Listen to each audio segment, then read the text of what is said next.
So we're turning the tables a little bit today. I get to interview the interviewer. I like that. And so it's a pleasure to welcome to your own show, your own podcast, Dr. Bock, my friend Randy Bock, so that you can explain to me some thoughts you've had, some research you've done that I think will help me and lots of people understand what's happened here with opiates. We see the whole country under siege by opiates, OxyContin, heroin, fentanyl. But if I understand you correctly, that list of scourges ignores another. And I'd like to ask you, what is it? What have we been missing? Well, it's gardening season in New England, lovely time, and we're getting ready to plant. And I mean, I bring this up as an analogy. You're absolutely right. I think fentanyl is the biggest scourge out there. The second biggest is people mispronouncing it as fentanyl. But fentanyl is part of. I was listening to Peter Schweitzer talk to Andrew Klavan today, and he sees it as a war of disintegration from China. China is basically offloading cheap fentanyl on our shores, and we're getting social disintegration. And they're not letting fentanyl hit their own shores, and they're using kind of the Mexican cartels, and they're popping it in. They have Chinese workers, all that. So this is a huge, huge, huge story. And I don't mean to minimize it because we're having large numbers of death. I think the single leading cause of death under age 40 or under 45 is fentanyl overdose. And it's being laced in all kinds of other, of the kind of less theoretically harmless narcotics that people might have, Vicodin and whatnot, are being laced or replaced with fentanyl inside. So this is kind of a strange war. And you should read his book. I think it's called Blood Money, and so forth. So that's an interesting concept. And I basically tip my hat to him, and those people are pointing this out. And I don't mean to take away from any of the stress and grief that people have had from the opioid epidemic, as it were, and as it has been these last 20 years. And there has been incredible growth, and I'm going to point that out. But getting back to gardening, I have plants. I've been, germinating these seeds, and they sprout at a certain point. Then they need someplace to grow. And what happened, the fertile ground was laid essentially by the application of methadone as a cure for a problem that was not anything like it is today. It was a problem probably 1/100th the size at the time, but it was seen basically in a place a little bit like the COVID episode. It was in our kind of intellectual epicenter, as it were, our largest city, New York City. So COVID had a little bit of an exaggerated response because in the hothouse environment of New York intelligentsia, New York Times, and a lot of different fears and whatnot, close quarters. And so COVID kind of got exaggerated in popular imagination. If it started in Kalamazoo, Michigan, I think we would have had a different apprehension or Omaha of what COVID was. Well, similarly, the push for methadone happened in 1960s, late 60s, New York City, where there was a heroin problem where there wasn't one anywhere else pretty much in the United States, except maybe Chicago, maybe LA to a certain extent, but less. So that's kind of the basic. And I can show you some pictures and whatnot, pretty pictures. Sure. So if I understand correctly, you're saying you're not growing poppies. You're using a metaphor about your gardening that before there was an opiate epidemic, or the waves of it that we're familiar with, there was a misguided attempt to deal with heroin in one or more cities, perhaps New York and Chicago, misguided to deal with it by providing a drug called methadone, and that it's a myth that it worked, because most doctors like me would say, oh no, it's really good. It keeps people from using the more destructive opiates. But you've got a different perspective, so I'm all ears and eyes. I do. First of all, I'm not surprised. Works. You generally have a different perspective. Yeah, no, I mean, I will say that methadone works. I will kind of, I like to be Socratic about these things. I pop these things in my head, and I try to look at the inverse of situations. Let's say somebody has a whiskey problem. He's drinking whiskey every day. And for instance, let's say he's got a whiskey problem in Afghanistan. and they're the Islamic Republic of Afghanistan. They can't score any booze, and he's having shakes, and frankly, alcohol withdrawal is more dangerous. Nobody likes narcotic withdrawal, but alcohol, severe alcoholism, you can die. You have DTs. We don't worry about that. As far as bad as narcotic withdrawal is, you don't really die from it. I think there's 0 cases in the prisons and so forth. But it is, like having the bad flu for a week or two, whatever. So it's nothing we wish on anybody. But frankly, if you had to worry about detoxing either one, you worry about detoxing the alcoholic. So obviously there are a lot of, vodka replacement clinics, correct? Where people get a clear liquid and they drink vodka every day. Now that's not true, but it actually not only occurs in Afghanistan as we speak. There are people who have an alcohol problem, and what do? They have to go to the doctor who can theoretically get medical alcohol. And there is a little bit of a black market in alcohol in these Islamic republics, and it's medical. We've seen medical marijuana where nobody could get it. Now it's more legalized, but before that, it was medical marijuana. Well, there's medical alcohol. During Prohibition, there were literal prescriptions that doctors had for alcohol. So if people had anxiety, so forth, mind you, they might just be anxious. Makes some sense, probably, in a way. They could get medical alcohol. So as a cynic, there are no cynics here between the two of us, but if there were any cynics, they might say, well, why is it that we don't have alcohol replacement? But we do have narcotic replacement. And the cynic might say, well, only one of them can be prescribed by a doctor. Under Prohibition, the doctor could write alcohol, and he did. In the Islamic Republic, anyway, I'm not going to go. I'm not knowledgeable about Afghanistan. I'm just imagining that, but it did happen here in Prohibition. We have the records of that. So well, and as crazy as it sounds, my guess is that if you had capsules with freeze-dried alcohol, which is possible, and you provided it to people for sleep, and they didn't think of it as Jack Daniels with a brand, and it didn't taste so good, and they weren't out with their friends, it might be just as good as Ambien or better. You're absolutely right. Benzodiazepines are effectively alcohol in a pill form. They do the same kind of neural slowing that alcohol does, as probably like a little bit of an organic solvent on your neurons, whatever. But the reason they don't succeed as a business model that alcohol does is pretty much because of the weird coincidence. Alcohol is a diuretic. So when you drink alcohol, you think you're drinking like a beer, you're drinking a lot of liquid. But if you drink that much apple, just plain apple juice or orange juice, have a pint of apple juice, you wouldn't be thirsty in 20 minutes. With beer, because it's diuretic, it pulls water out from your kidneys, so you wind up having a full bladder. It pulls the water out, and you're thirsty again. So beer and alcohol has a business model where you have to keep drinking it, because to follow this thirst, you get drunk in the meanwhile. People have the baseball game, they make money on you. So merely only because alcohol, but that's a total sideline. But you're right. There's getting back to the point, there's not a business model for doctors in alcohol except during Prohibition. But there is a business model for physicians to do replacement narcotics where they don't do replacement alcohol. Yes. They can. The answer to many things is because they can. Why do people do things? And so I'm willing to kind of show a few slides, but I'm also want to hear some of your thoughts and questions so far. No, this is intriguing. So basically, your argument is that methadone is really not different than if we decided to open up daily dosing of vodka as a solution to alcoholism. And maybe there'd be a longer half-life or a slightly different pharmacokinetics to the alcohol provided, but it's still alcohol, and you'd still be dealing with cirrhosis, and you'd still be dealing with people who decide, I don't want that, I want the real stuff, or I want this and some other stuff. And so I think that's where you're probably headed. I can't wait to see the charts because, again, I'm naive. I thought until this very discussion, really, that methadone was, a balm, that it was like an answer to the opiate epidemic. If you could simply get people to methadone maintenance, we'd be done. Well, right. I think there's an argument there, and there'll be definitely pushback upon this because a lot of people have had successful lives turned around with methadone. I do want to point out a slightly, maybe less known fact, which is that heroin was the methadone of 100 years ago.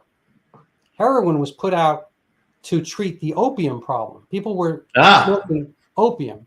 So interesting. heroin is a natural derivative of opium. Methadone is a synthetic creation that mimics heroin.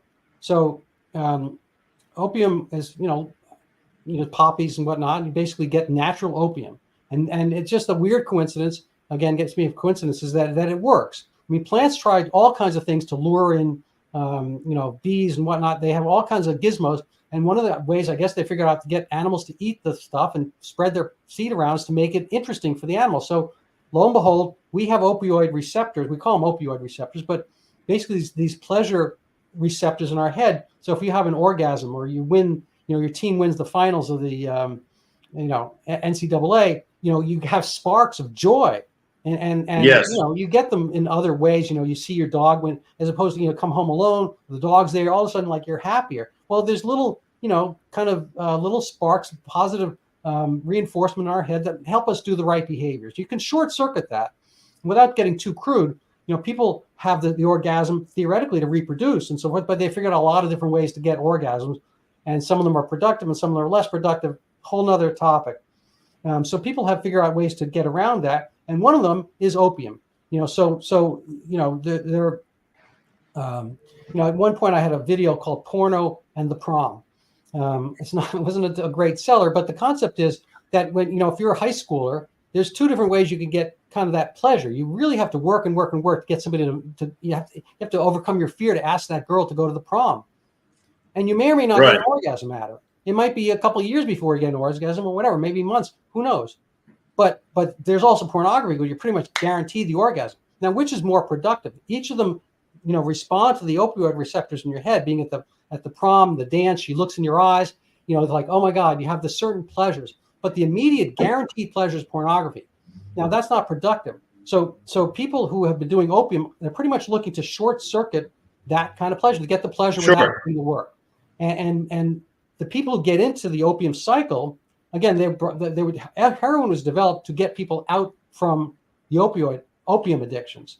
And obviously we didn't, we've seen where that's gone. This, the hair of the dog is the same exact thing you're getting. The hair of the dog is, the alcohol term that you can treat your hangover by having a drink in the morning. Absolutely true. Is it productive?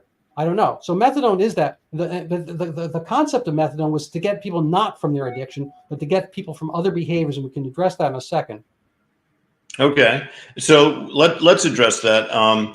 My understanding has been that if you go to methadone maintenance, you're not getting high. You're sort of stabilizing the person in a way that they're not going to withdraw, and that their nervous systems have become thirsty for opiates. You're going to provide them opiates through methadone. But that theory, I think you're going to illustrate, and I'd like to see the pictures. It laid the groundwork unintentionally, perhaps, or if you're a conspiracy theorist, you might say intentionally, for worse things. It didn't prevent anything. But I'd love to see the pictures. And, I'm going to get to that. So I think you have an interesting point there. I think the methadone, first of all, does give a high. I can, if the quick example would be like putting something in your coffee. You put sugar in your coffee. It's sweet. It dissolves immediately. So you put it in. You're not going to wait around. You put the sugar in your coffee. You stir it once. You can drink it. But let's say we put molasses or honey in your coffee. Let's say molasses. You put it in. It's going to take longer to sit in your coffee. You might have to wait half an hour, but it's going to be just as sweet. So methadone is the molasses version of heroin. It's the same exact thing. It's going to sweeten your coffee, make you dopey just as much. And I'm sure people have seen pictures of, people nodded out, outside the methadone clinics, or if they've maybe experienced, walking through, various areas in the city. Nobody wants a methadone clinic next to them. But right, and you can sell methadone. I mean, people do sell their methadone, so it's not like it's not a street drug. It is. They sold their methadone long before there were methadone clinics, and we can get to that as well. But to be fair, Suboxone came along, and that's buprenorphine, and people are like, what is that? Well, I mean, the hint is it rhymes with morphine, which is derived from opium, pretty much the same as heroin, and buprenorphine is a little bit more like what you just said. You take it and you don't quite have that high. It's a little bit blunted and it's not Yeah. as dopey. You don't nod off as much with buprenorphine, and you're probably not going to overdose and kill your kid if it's lying on the cabinet, he gets it and so forth, to the same extent as morphine. Methadone is much more, and morphine are much more deadly than buprenorphine is. So that's kind of a later phase of this, but I'd kind of like to just pop up some of the slides while I have you here. So let me just zip up to the top of this. Sure. So the unsexy title so far is the unknown or neglected first wave of the opioid epidemic. And I'm not going to spend forever on these slides, but basically the CDC has this today. If you go to cdc.gov, the 3 waves of the opioid overdose deaths, and I don't know if you can read it here, but basically I'll read it to you. Wave 1 is basically the OxyContin era, prescription opioid overdose deaths. Wave 2 is heroin deaths. Basically, there was pure heroin at lower prices, and wave 3 is fentanyl, and this is an enormous increase in overdose deaths. And so this is a huge sadness. This purple line here is the fentanyl line, pretty much, and we've spoken about that, and we can address that elsewhere. I'm not going to do that forever, but these factors are, obviously they're significant, but what we're ignoring is what came before this. This looks like a very low number over here, 1999, but everything has its context. If you put it on a bigger context, the previous, say 40 years, so we look at 60 years, 1960 till today. So today is kind of over here. This is the CDC graph. This thing is just this one over here. This purple one is inserted without color right over here. This is the 3 waves of opioid deaths that they talk about. So you can see them kind of in this black line. Right. The blue line, or actually the blue line. The blue line coming back, we go back to 1960. This number that looked low in the first chart is actually pretty high compared to where we were in 1960. It's 10 times lower in 1960 of what we have here in 1999. Understood. So these earlier data points show that we actually had the drug problem cured. There was basically zero narcotic usage in the United States after World War II. When I say zero, there's never zero, but compared to what we have today, is probably 1/100th what we have today. Right. So there was what I call the neglected first wave of opioid use, and this pretty much followed after we came up with treating the problem. So, there's the old kid story about the little lady who swallowed the fly, and she fixed that by swallowing a frog. And then she had problems with the frog, so she had to swallow the cat who swallowed the frog, etc.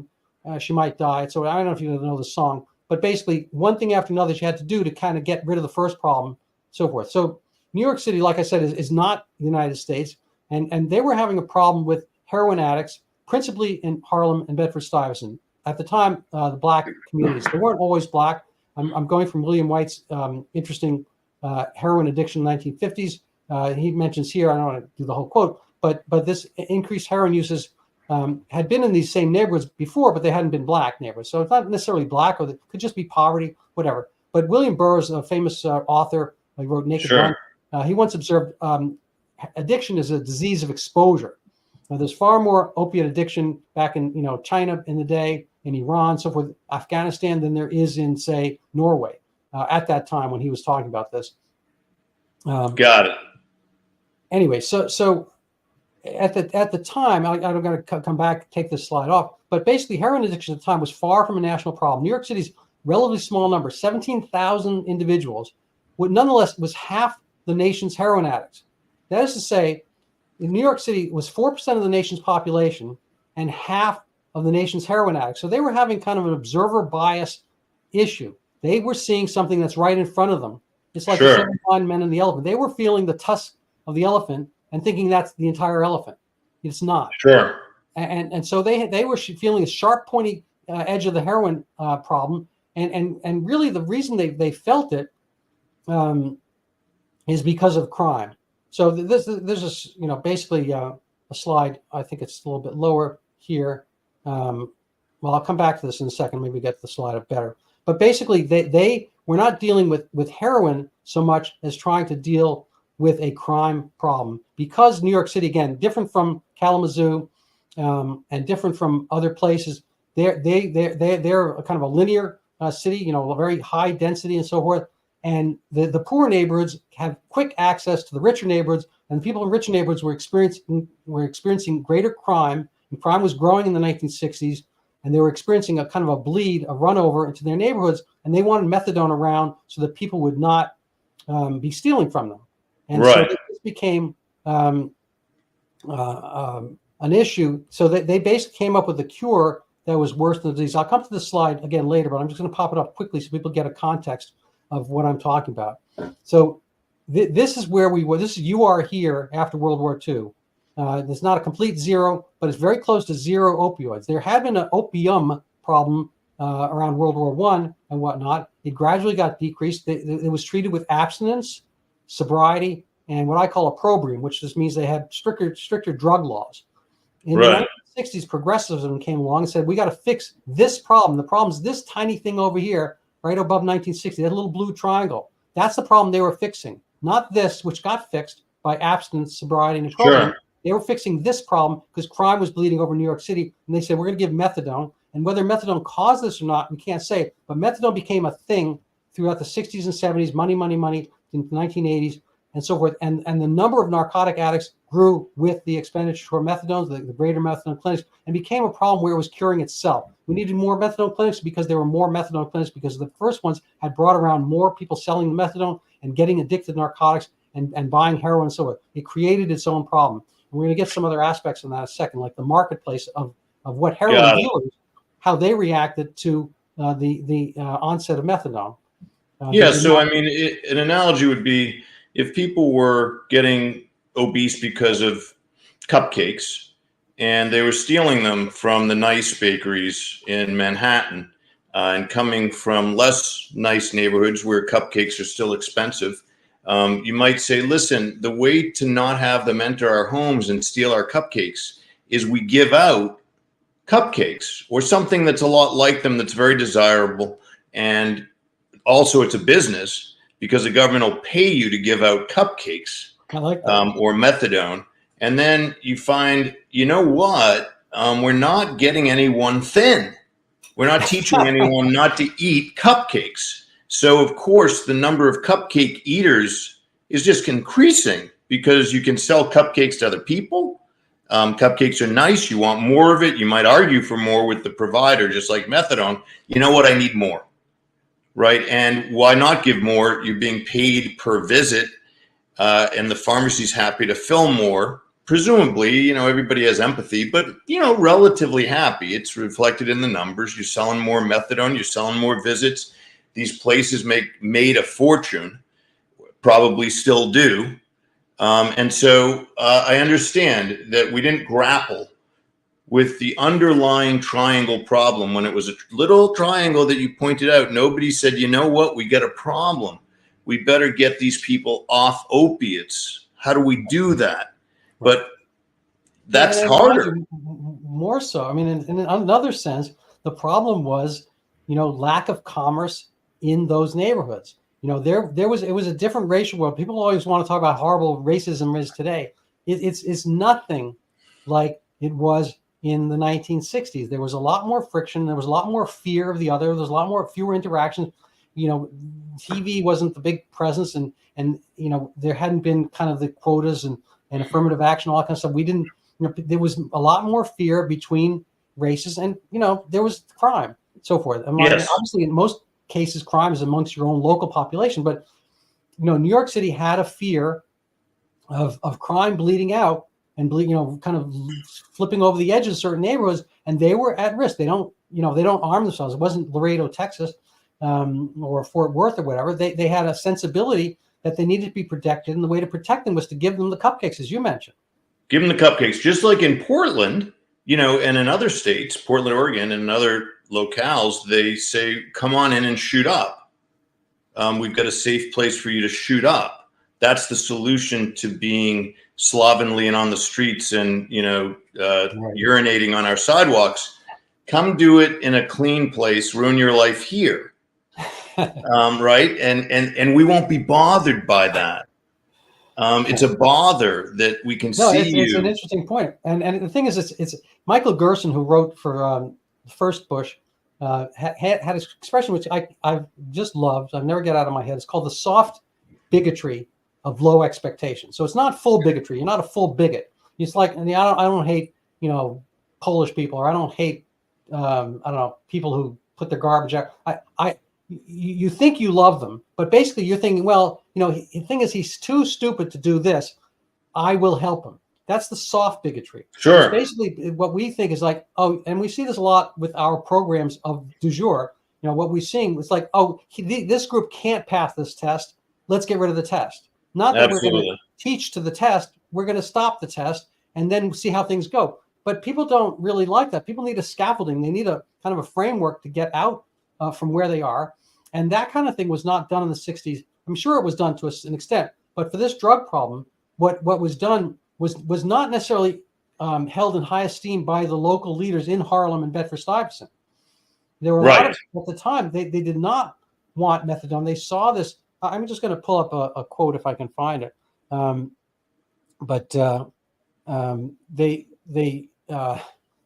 can just maybe pull up some aspects here. I mean, it was not universally. There was a lot of great press in the New York Times at the time. This is also from the New York Times, 1972. A small-scale black market for the drug has sprung up alongside the more established heroin market.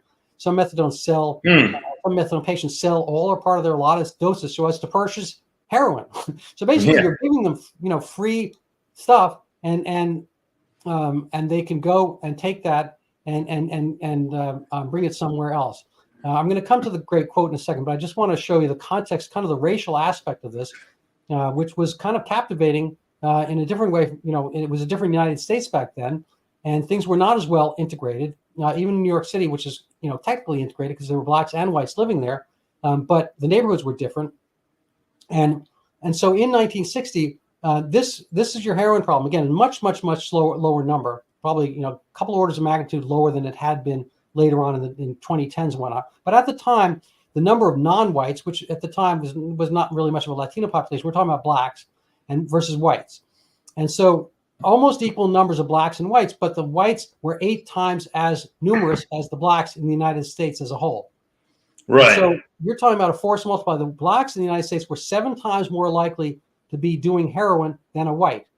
So over time, it looks like the problem is diminished over non-whites and increased. And it has increased amongst whites. But this is because the whites basically started using it at the same rate as 1960s blacks. So the white rate went up 7 times higher. And lo and behold, now it reflects their percentages in the population. So you could say that it's become an equitable solution. Now there's drug equity. You're just as likely to be on addicted to an opioid, white as black. Well, that's a wonderful thing. But this comes at the cost of everyone becoming addicted to the problem. And I actually have a totally understood. So this is kind of the New York Times cheerleading at the time. This is from my article to come out soon, so I'm not expecting to read this. But I just wanted to go over some of the things that were mentioned at the time. Fascinating. Here's Dr. Robert Baird of Harlem's Haven, which was help addicts voluntarily end narcotics. So end narcotics. He predicted a methadone. This is 1970, right at the beginning of methadone, which is like pretty much that time. He predicted a methadone debacle. Methadone is no major breakthrough. It's a major breakdown. There's absolutely no difference in substituting methadone for heroin. The end result is the same. You have an individual who is addicted. It's been on the street since 1945. The kids in Harlem call them dollies, which is for dolafine, which is one of the other medical terms for methadone. Sure. They've been using this. And so there were people who noticed that this was going to be an issue, and it was going to be. Here's the quote I like from Winston Churchill. I have it up further up, but I'm not going to be able to find it right this second. Anyway, so that's some food for thought right there. So Doctor, is this a historical journey that should be instructive for people in looking at other problems and potential solutions, or are you saying something about the current state of affairs and saying we got to stop this methadone stuff and maybe we got to look at Suboxone too and figure if that's good? Well, yeah, so I think that I was a prescriber of Suboxone for about 8 years, the late 2000s and early 2010s, and I used it as a tapering modality. So the thing people don't like about getting off narcotics is getting off narcotics. They Right. don't like the acute phase of it. They would rather spread that misery out as long as possible. So came up with basically, trial and error, came up with like 3.5 to 4 months to get off of narcotics. And I had one direction, which was downward. So I gave people like a 1% grade, like a truck going down a very slight in decline. That totally makes sense. And I wanted them to be sober along the way, not use other drugs and so forth. And it wasn't for everybody, but the people who liked it, they managed to get off drugs completely. They didn't wake up. Like if you, like I had patients who were on methadone or had been on methadone, and they said, oh, I had to go travel. My grandfather died or whatever, and I had to go travel someplace, and there was no way to hook up with methadone. So, they have this amount of dose. They have methadone clinics keep them on like 120 milligrams or so, 80 to 120 milligrams, and that it's basically almost $1 per milligram in heroin equivalents. It's not the same. Yeah. It's like money, dollars for euros. I'm not saying the scales exactly, but when they leave here and they don't have their methadone, they're going away on a sudden trip or whatever, or there's a snowstorm, they can't get the methadone, whatever it happens to be, they immediately convert like that day to $100 a day habit. Now, alcoholics don't do that. If you sober up an alcoholic, he's not going to like turn into a $50 a day whiskey drinker tomorrow. It takes some time and effort. And so we have not given them the grace and the confidence of finding a new soul. Now, the thing with AA, with alcoholics and narcoholics, people on narcotics, that's my own term, is that it's not enough just to decrease the drug. I get that. They need some soul rebuilding. And that's where AA and NA, and frankly, they're basically, those are based on religion that everyone talks about. Going to church and finding God and finding community and kind of figuring out who you are and how to do the right things is a learning process. We're all learning. I'm still working on it. My wife is pretty good about telling me, so it's never that you reach the completed state. So we're either working towards getting it better or not. And I think appealing to people's better, human angels, better soul, they're better, whatever, is a positive, even if they don't succeed all at once. I mean, there's a joke about, cigarettes, quitting cigarettes. It's the easiest thing ever. I've done it 50 times. Right. Well, there you go. And, the other thing that's curious is the medical mafia that constitutes the medical board, right, would say, doctors. I didn't. What's that? Yeah. Well, no, it's a guild and protective of certain aspects of an economy, right? So they would say, well, you can't, as a doctor, detox someone off of methadone as an outpatient by writing them less and less methadone. That's not okay. That's like for inpatient stuff and methadone clinics. Why? Well, basically because they could give a shit about people.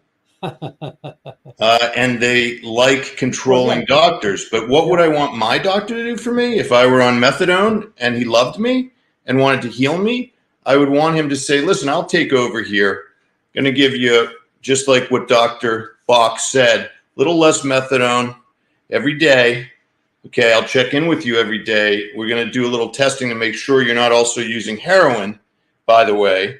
But I got to do the right thing for you. And so you're obviously not going to the Fenway to get your methadone every day. And anyhow, they haven't reduced your dose ever, and they don't care about your soul.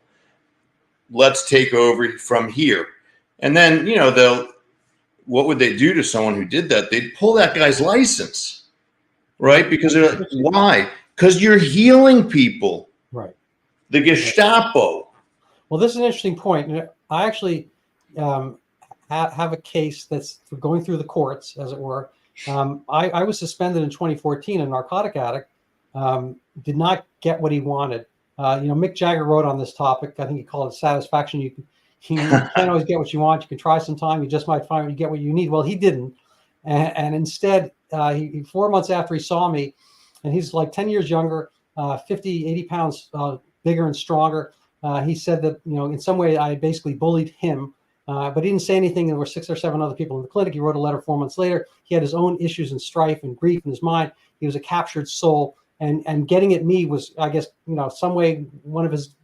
And anyway, the board went with that. I lost my license over that. Unbelievable. Allegations literally says the first allegations that Bock did not see narcotic addiction as a disease, as if that's j'accuse. That's the French, Emile the Dreyfus affair. I accuse you. That's an accusation that I did not see narcotic addiction as a disease. Now, I think they already have a word for it. It's called addiction. Right. That's a decent word. I think people can be addicted to video games. They can be addicted to pornography. We mentioned before. They can be addicted to this or that, and that's a thing. They're not all diseases. I mean, you might be addicted to cupcakes. So, but the diseasification and medicalizing things has often been very good for the medical community. And I think you hinted that kind of the regulatory capture aspect and the guild aspect. It is good for medicine to have this extra disease be there, because unlike alcoholism, which they can still call a disease and whatnot, we have a captured patient clientele. And I have my term of art. I either call it big methadone, or my other term is called the methadone industrial complex, mimicking Eisenhower's military industrial complex.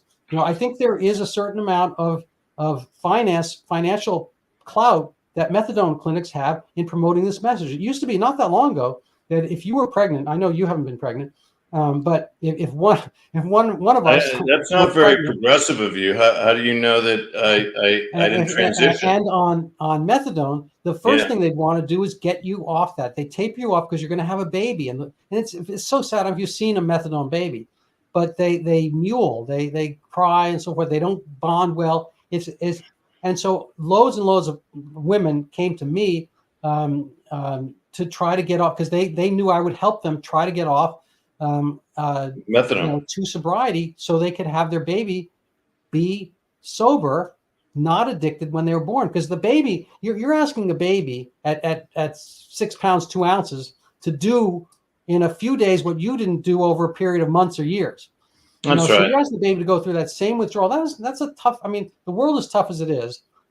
Anyway, so when people have something at stake, oftentimes they will manage to hit sobriety. They'll, if you have drug tests at work, or you have a divorce proceeding, or a custody battle, people come in. They're like, I need to get sober. Now, if this is a disease like diabetes, they can say, I have a custody battle. Take me off the insulin. Like, dude, you're type 1 diabetic. I have a glioblastoma. Take me off the chemotherapy. It's like, I am having a custody battle. I can't. No, that doesn't work. A genuine disease, you don't get to pick and choose when you get off the stuff. And this was the example that used over and over again. I can't tell you how many times I've seen this analogy, mostly from methadone prescribing MDs, and you wonder where their brains are at. Not just in maybe in their wallet and someplace else, maybe a little bit more internally near the wallet, but basically it's like methadone is like insulin for diabetics. I'm like, no, it's not. You lock somebody up. If you have Joe and Frank, and one's a diabetic, type 1, and they're in Turkey or someplace, and they like, the police come and find all these needles. The other guy's on heroin. They're like, all you guys, you go in jails, no needles. Well, Joe, 2 weeks later, he's going to be dead. Frank will have a tough couple of weeks, right? Yeah. But he's going to be all better and stronger than he was the 2 weeks before. That's right. And people, what it does is ultimately it, in a general way, it deprives people of the truth. I remember a wonderful guy that I treated for about an hour, and he had collapsed at work, having used heroin after his buddy gave him a job, despite his history of heroin addiction. And lo and behold, he's at work. He shoots up. He collapses at work. He nearly dies. His friend finds him, sends him to me. I said, what do they say your diagnosis is? He said, well, heroin dependence, polysubstance dependence. I said, listen, I mean no offense. That's all wrong. Okay, you're a scumbag. Now, I don't mean any offense. I tell you this because you weren't when you were born, dude. And you don't deserve to have it on your tombstone. No, that's really interesting. If I have the whole story, it's that you violated the trust of your friend who took a chance on you, and you don't want that. Well, he quit. He went in, he detoxed, he quit. So if you could wave a magic wand, doctor, would you or would you not say, listen, we're going to sunset these clinics? It's not going to be tomorrow. That's a very good phrasing. Because it's like a fix. It's going to be hard to turn off all at once. So the methadone was brought was created, I believe, in Germany, but the as a concept, as a treatment in the United States, where there was a married couple of doctors at Rockefeller University. You don't get more elite than that, essentially. Dole and Neisfonder, and there was another. Their third colleague was a Mary. I forget her middle name, but a Creek with a K. And they were all MDs, and they were promoting methadone vigorously. And I kind of lost my train of thought there. I apologize. Can you give me the question again? The question is, if you were king of medicine, which I'd like to think you might be someday, maybe you'll be Surgeon General. Would you sunset methadone clinics? Right. So that actually what was the point I was trying to make was that Mary. Sorry, I can't remember her first name. Mary Creek. Anyway, Dr. Creek basically has said recently. I mean, she's passed away, but about 10 years ago, whatever, she's lamented that 90% of the world doesn't get methadone maintenance treatment. Frankly, yet it's arguable that they do worse than we do here. And I have that little word Russia there. Oops, I didn't put it up. So this is from the article. There we go. To my point earlier, the complete diabetics with insulin die. Heroin addicts after withdrawal flourish. And this Dr. Creek lamented that in 2010 or so, that 90% of the world doesn't get methadone treatment. And she wants the whole world to do it. But it's they do no worse. They're heroin addicts than we do. Russia has zero methadone maintenance treatment. And again, speaking from the opposite side, so I mean, to answer your question shortly, yes, you would have to taper people off. You'd have to give them taper time. People off, taper our country off of methadone maintenance. Tomorrow. Bill Clinton did a lot to get people off welfare, but you need other things for them to do. We have addictive personalities, and we need something. People do not. You take away their methadone. It's not just the methadone. It's kind of a methadone way of life. They have a schedule. They get a taxi that brings them in. So with a lot of time and effort, they've got their methadone friends, the community, and ditto with Suboxone to a certain extent. And so you have to figure out something else. But it's not like it can't be done. I'm not saying everything in Russia is wonderful. I'm not Tucker Carlson per se, but you have to look at a system. They have fewer people, probably half the number of people we have here, and they also have to have half the number of narcotic addicts. They've had trouble. They were in Afghanistan, and they didn't really have a narcotic problem until they engaged with Afghanistan in the 1970s. And a lot of them came back, right from heroin central with drug habits. So they have drug problems, no doubt, and they have kind of worse society than we do in many ways, more stressful and whatnot.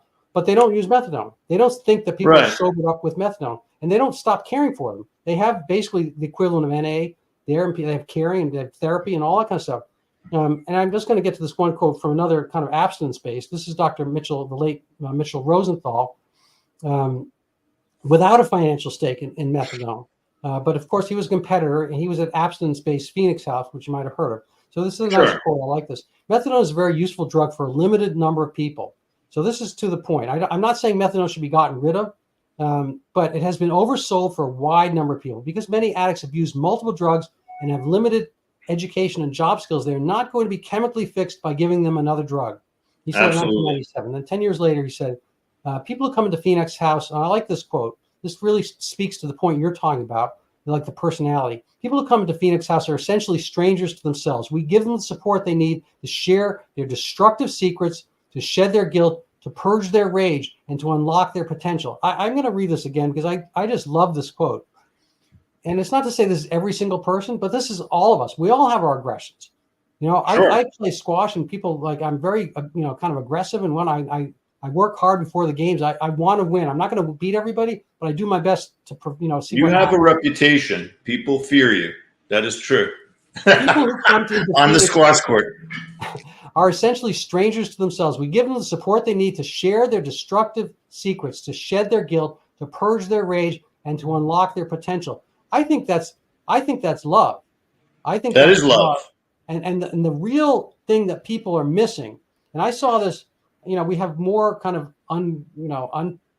unmarried couples with kids and kids without dual parents and all this kind of stuff. But I would have to say, and I didn't do an actual regression statistical study, but I would say that there was a huge force multiplier amongst the patients I saw for Suboxone, people who've been doing narcotics, heroin, methadone, shooting up, whatever, and stealing and whatnot. almost uniformly they were from not stable households. Sure. And so the real drug, the real drug they're looking for, the real drug they're aiming at is love. Now, we can't manufacture it. We can't find it. Opium and its analogs, heroin, methadone, they provide that same feeling you get from, warmth and grace, a nice word, positive, winning the game, good scores in your tests and all that kind of stuff. That's what people want. And they can't all get it, and they're frustrated, and they short circuit things rather than working hard to get it. And it's not to say that they're all bad people for having done that, but they shouldn't necessarily be rewarded for having gone astray. Well, and it's not a reward. It's a way of keeping them weak if you provide them with basically a way to continue along their path without more insight, without getting stronger. So you're basically like, here's some cupcakes, you fatso, right? And so I get that. Now, control yourself. What about the entheogens? What do you think about? Because some would argue that magic mushrooms, that psilocybin, that ketamine, as opposed to methadone, can create moments of epiphany that would be months or years in the making through the kind of therapy or the Phoenix House experiences, that if you give people these agents, that you may give them almost instant insight such that they say, why am I destroying myself? I was never loved. That's why. Okay, I'm done with that. And I've seen it happen. So would you support, instead of methadone, would you say, listen, you can come in, but you're not going to get methadone, you're going to get ketamine? Well, I can't comment to that for somebody with narcotics. I know that people are treating severe depression with it, and I kind of looked into the topic. I think it's a stepwise thing. I think the first thing first, I would look at it like I think we should look.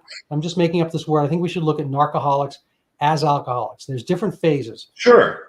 So there's kind of the dry drunk, but the wet drunk, and somebody who's doing a bunch of malfeasance in order to get a narcotic habit. You have to deal with the habit first, and you have to try to stimulate and stipulate better behaviors.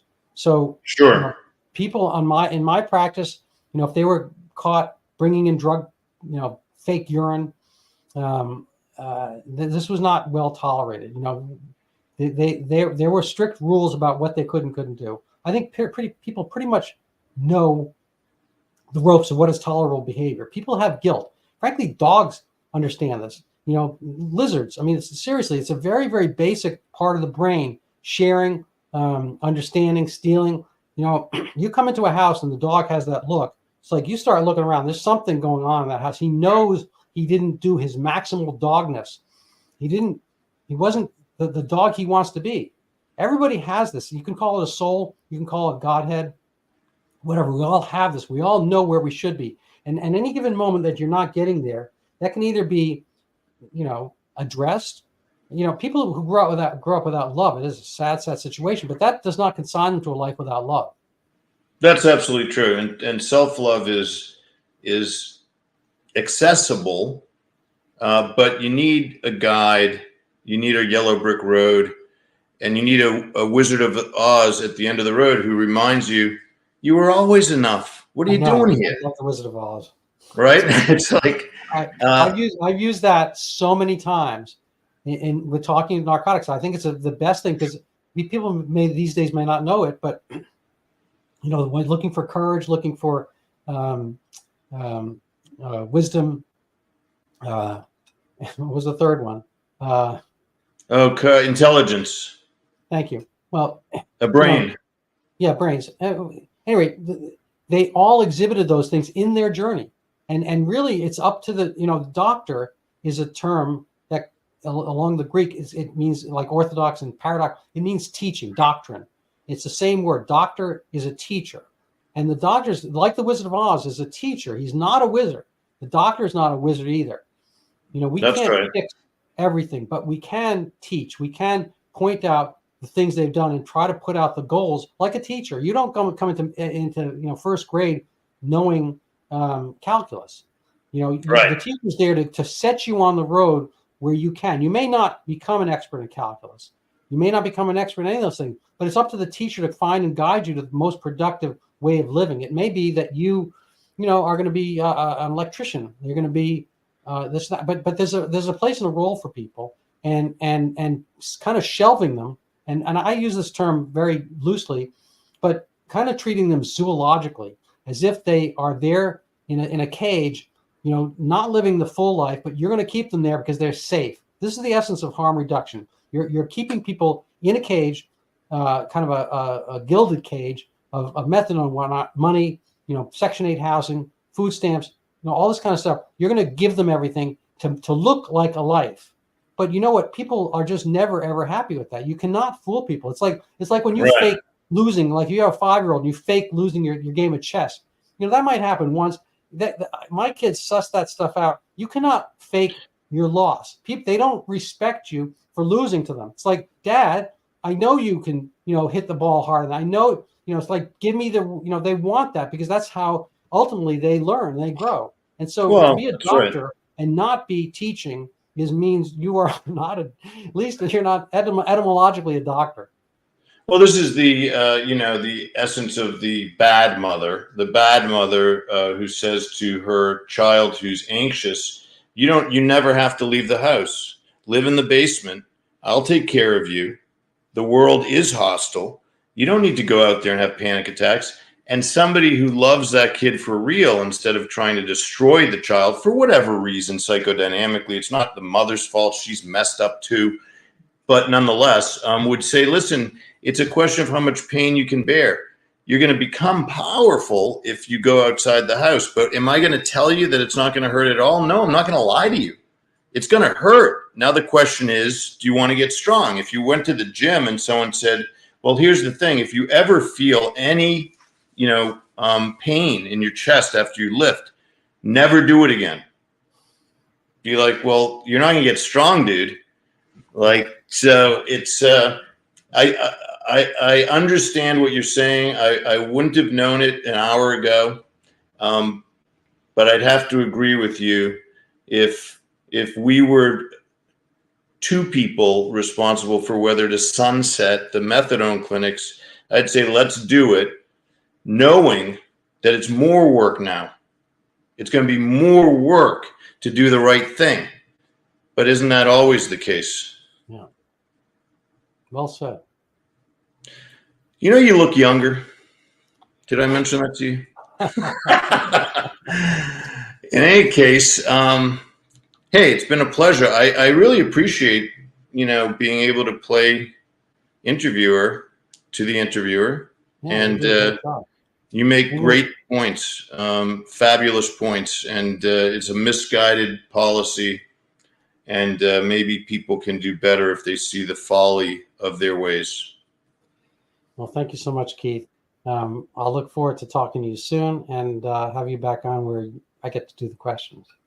Sounds good, buddy.